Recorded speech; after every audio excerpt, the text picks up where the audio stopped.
Good morning, friends. I hope you had a lovely Christmas, whether you were alone or with friends, or maybe you went on a cool vacation trip. I don't know. I often think to myself, I'd like to just get away from this holiday thing. It just overwhelms me. It's just too much sometimes, and then issues crop up. But overall, it was lovely, and my kids showered me with gifts, which I still haven't showed you, but I'm going to. But I think what's most important right now is a viewer named Kimberly Martin who came across my vid. She has a husband who died of COVID last year. Oh, what a tragedy. What a horror. I can't even imagine that. Some may think, that their loss was worse or whatever. It's just, I can't imagine something so uncontrollable, so sudden, so tragic, really, just tragic. I'm so sorry, Kimberly. So she's feeling, of course, devastated, angry, anxious, and alone. I don't care how many people you have around you, you're going to feel alone. You're in this by yourself. No one can make this better. No one can give any kind of comforting word or thought, though they think they do, to make you feel any better, any less alone.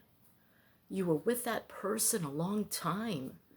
You develop a bond that is unbreakable, even in death. What can anyone say to you? How can anyone try to help you recover? I'm in it 2.5 years, and I gotta tell you, this was a hard Christmas. There were times I just wanted to start crying. I just thought of him, and yeah, I know he wasn't perfect. The kids remind me of that. Not the boys. They never go there, but my girls are hurt. Though I think sometimes the boys are sorry they didn't get to know him a little better. My husband, my late husband, he was a hard one to get to know. Sometimes I wonder if I even knew him. Yeah. So, being alone, I tried a widows group. My daughter, Bonnie, she was encouraging me, go find other widows, go. I went, but I gotta tell you, I did not feel comfortable. I did not feel like I belonged in that group. I had the situation that I didn't have money like they did. They had beach houses, and it was like such a weird, it just didn't go well for me. I just was like, this isn't helping, I don't really, I think I wanted to be alone, and I spent a lot of time alone. My kids, though, they were nervous about, I think they thought where my husband committed suicide that I'd join him, but that's not how I felt. I knew I had to be there for my kids, Kimberly, I don't know if you have children. If you do, and they're amicable, they're good for you, because not all kids are. I really highly recommend spending time with them. If not, oh, it's so hard to say try to be with friends, because if friends were couples, it's weird. You feel odd man out, and no matter where you go and what you do, the front thought is him or her if you're a man. I don't mean Kimberly, I mean other widowers that might be watching. How do you get through? Sometimes it's just 1 second at a time, 1 minute at a time, 1 hour at a time, 1 day at a time. You just have to try to do everything you can. Self-care, really important. Are you near a lake? Do you find peace there or in a forest? Are you near the desert? I found the desert to be one of the most relaxing and beautiful places, just a place to meditate and get away from the maddening crowd, you know? Sometimes I just wanted to go shopping, so I'd go to Hobby Lobby. If you stay closed off too much, you can end up in a really dark place, and you don't want to do that. I know your loved one is gone, but there's still so much to do, so much to experience, and so much to live for. I didn't always feel that way. I'm going to be honest. I had fleeting thoughts. I'm like, I'm poor. I'm poor. I'm alone. What am I going to do? I knew I couldn't stay in where I was living. You want to talk about anxious? The most anxious I remember is when he got sick, and I knew after a year he's not getting better, and that's when I flipped. Oh, did I flip? And then, you know, I had to think this all through, and I'd been thinking about it for the 5 years he was deteriorating. And I'd ask him, what am I going to do, Dennis? What am I going to do? And he'd say, I don't know. He was right. Because I'll tell you something, life plays out. You can make plans, and that's good. You can make preparations. You can be as prepared as possible, but I gotta tell you, stuff comes up. What is that saying? The well-laid plans of mice and men, or men and mice, or something like that. I don't know. You can make all the plans you want, but I'm going to tell you how I feel about it. And I couldn't hear the word God, okay? From after the first year when I knew God didn't hear me, or I thought he didn't hear me, well, it wasn't the answer I wanted. I was like, don't ever say that to me again. I don't believe in God. I'm never going to believe in God again. It's bull crap. I was angry, and I was going to take it out on God. And yeah,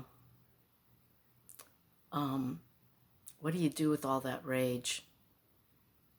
I'd go to the beach and I'd just sit there and look out at the water. I'd walk the little boardwalk, because I could walk back then. Now I can't. But oh my.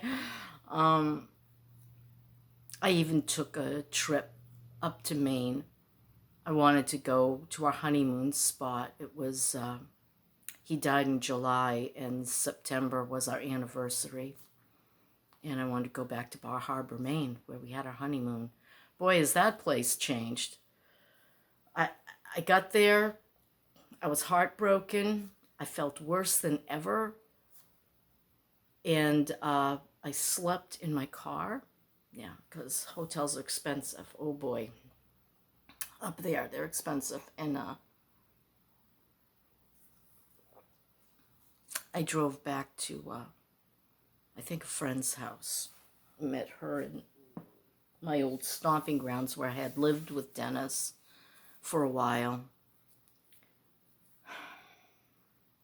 I don't write scripts, so I just go with it. So feeling alone, I say, please try to get out as much as you can, and I know that's hard. I know that's hard. Find a way to be out there. I don't care if it's grocery shopping, window shopping, walking in the park, sitting in the park. Depends on the weather, of course. If you've got a mall, sit in a mall. I talk to people. They start talking to me. I I tell them what's going on, and then they tell me their story. And sometimes their story is way sadder than my story. And that helps. And like I say, anxious, oh my gosh. Look, I agree. If you're in a financial situation that you don't have to do anything, don't. They say a year. I say wait 2, if you can. Now, I knew my park rent was going to go up again, but my pay was $883 a month. When my husband died, I lost 60% of our income. And I was living in a trailer park in my little trailer, and I knew I had enough money to make it for 1 year. And so I sold my trailer with a stipulation that not to give me the money until I was ready to leave. They gave me like a down payment, and I made the same agreement with my vehicle because I was receiving food stamps, and you can't receive money, and I knew I needed that. I didn't want to use up the money that was coming into me. I needed the food stamps, and I needed them. They took my medical away, now that I think about it. I didn't qualify anymore. They took away my status as being disabled because my widow benefit was more.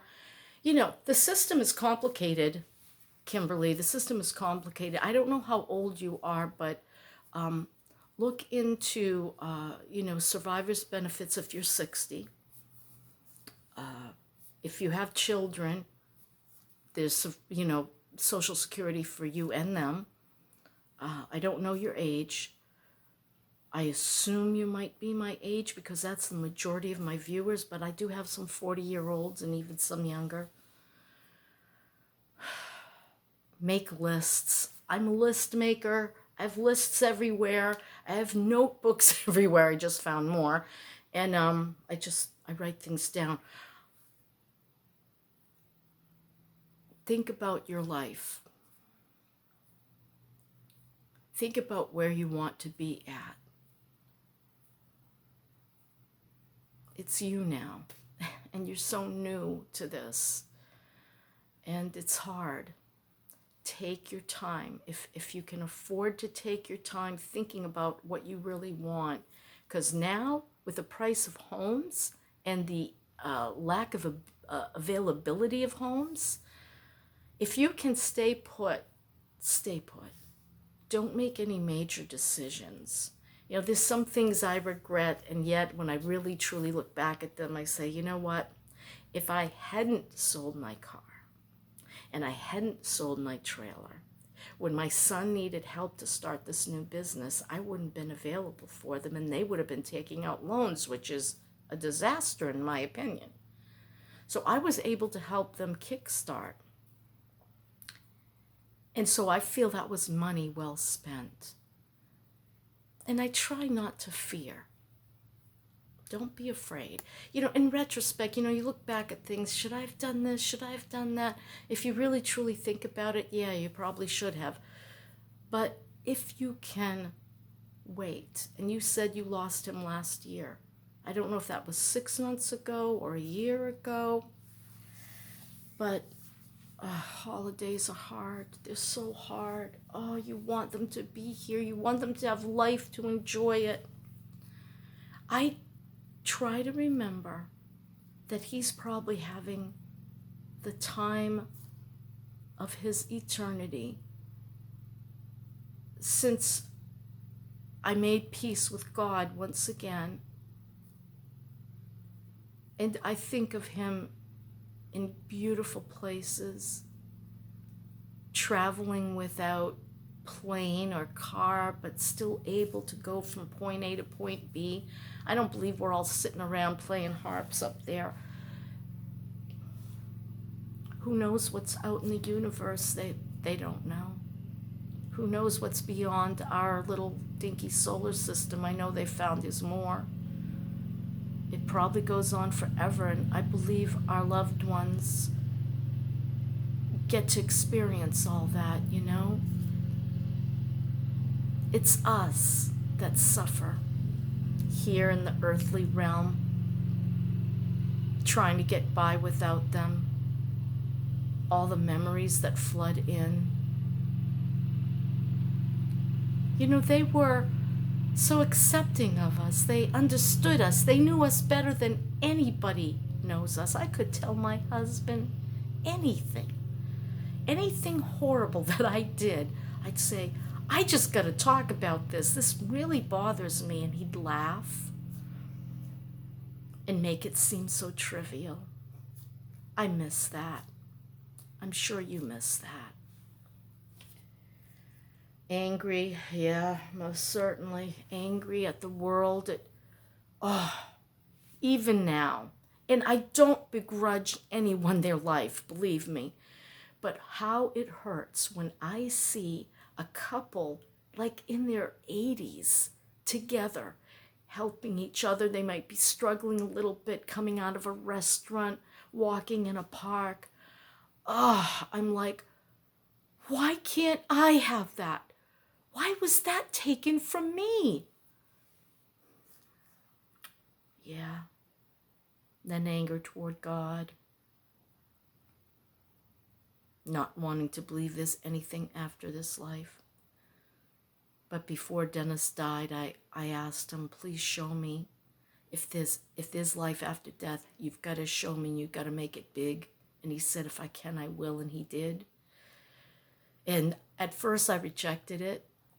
I really didn't want to believe it. It seemed like, maybe I was, but I knew I wasn't imagining anything. I remember it clear as day to this very day, all the things that happened right after he died for 3 days. And the last thing was the clincher.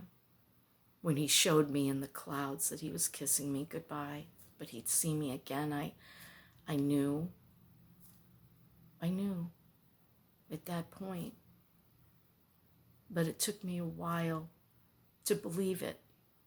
I didn't want to, And then a friend of mine, Bruce Bell, who died after Dennis, he said, I believe when we die, we look after the ones we love. And I like that thought.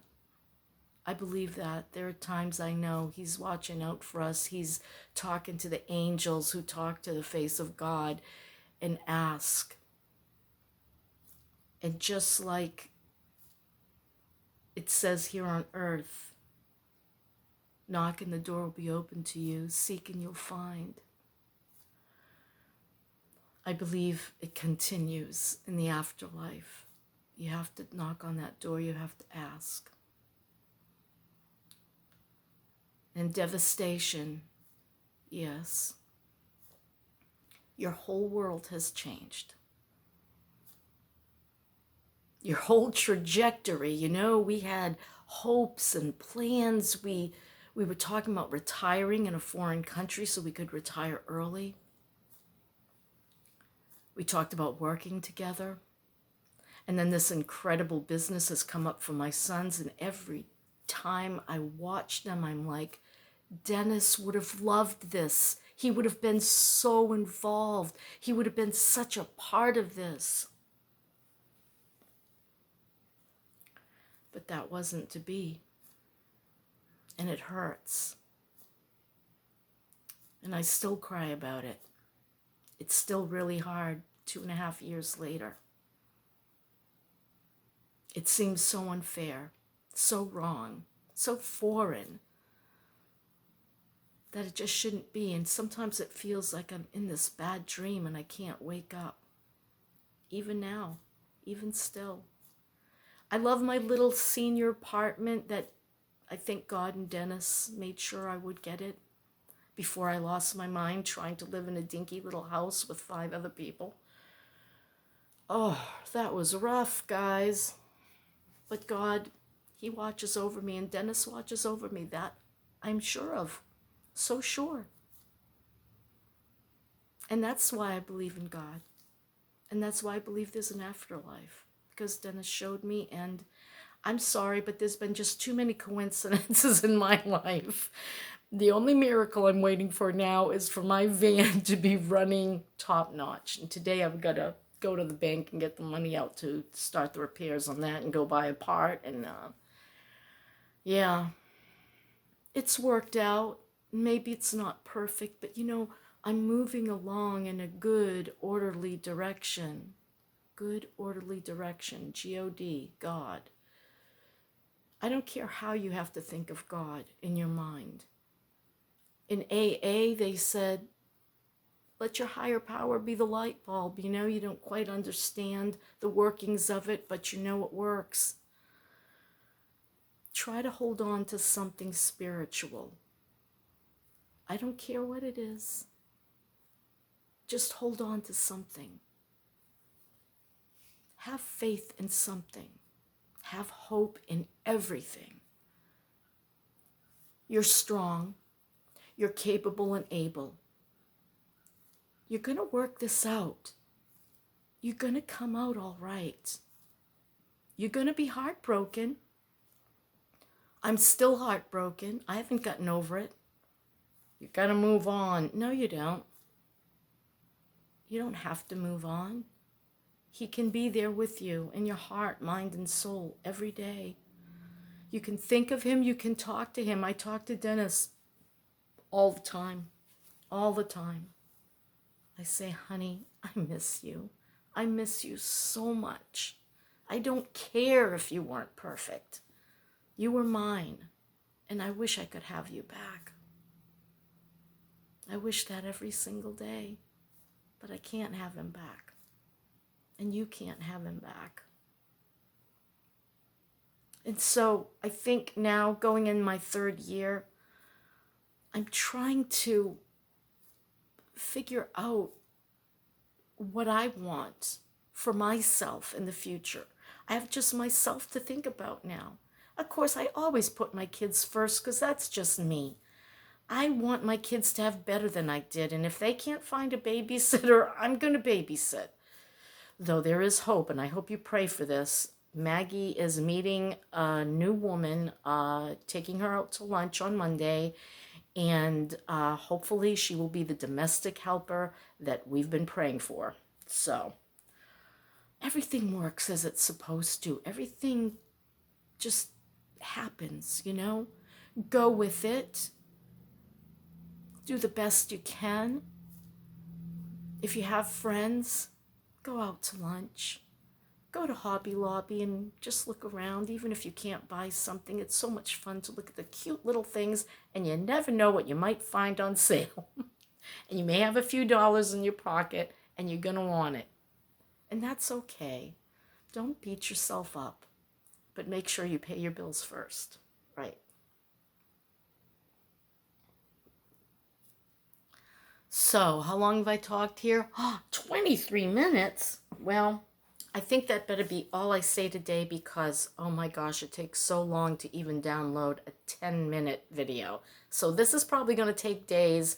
I'm going to pray about it, that it goes fast, really fast, and it's done in at least 2 hours. That's my story, and I'm sticking to it. Kimberly, hang in there. There's a lot of people going through what you're going through, A great channel to watch is Jenny Appleford. I think it's just Jenny Apple. And right now her husband, her very young husband, oh my God, she was in her 30s. She passed after a 2-year struggle. And Kyle Apple is such a dear young man, and he's going through grief, and I think you'd find something to identify with because he's very open and honest about his sorrow. And then there's all those other ones, and they're all matter of fact about widowhood, but I need to understand, how are you coping? How are you managing? That's what I want to know about. So I recommend that channel. I guess that's everything I can think of here for now. I'll try to make a few more videos about, Kimberly, there's just no easy answer for this one. You just put one foot in front of the other. You cry a lot. You get angry. You can yell if you're not in an apartment like I am, go out somewhere where no one's around and scream to the top of your lungs if you have to. Just get it all out and understand you're human and it's okay. All right then. Well, I guess that's all I have to say. The new year's coming. I need to make a resolutions video, what I want in the new year. Who knows what I want? Yeah. Okay. Love you all. Mwah. Bye.